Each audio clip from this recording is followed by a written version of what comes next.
Good evening students.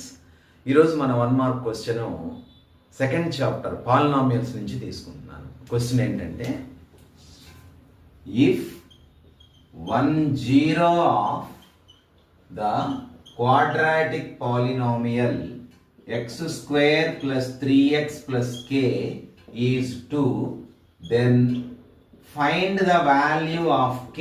So that is the question.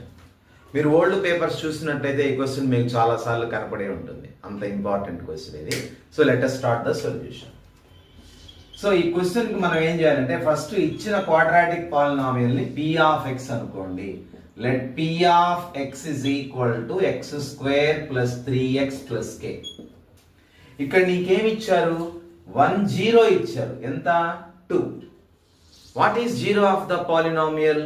The value for which the given polynomial becomes 0 is called the 0 of the polynomial. ఏ వాల్యూకి అయితే ఇచ్చిన polynomial 0 అవుతుందో ఆ వాల్యూని మనం 0 of A polynomial అంటాం. మీకు తెలుసు కదా. సో ఇక్కడ 0 ఆఫ్ ద పాలినామియల్ ఎంత? 2. కాబట్టి therefore p of 2 is equal to ఎంత అవ్వాలి? 0 అవ్వాలి. therefore x ప్లేస్ లో 2 రాయండి. 2² plus 3 into 2 plus k is equal to 0.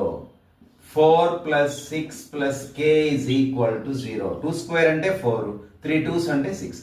4 plus 6, 10 plus k is equal to 0. Implies k is equal to -10. Therefore, the value of k is -10. అర్థమైంది అనుకుంటాను. Thank you very much.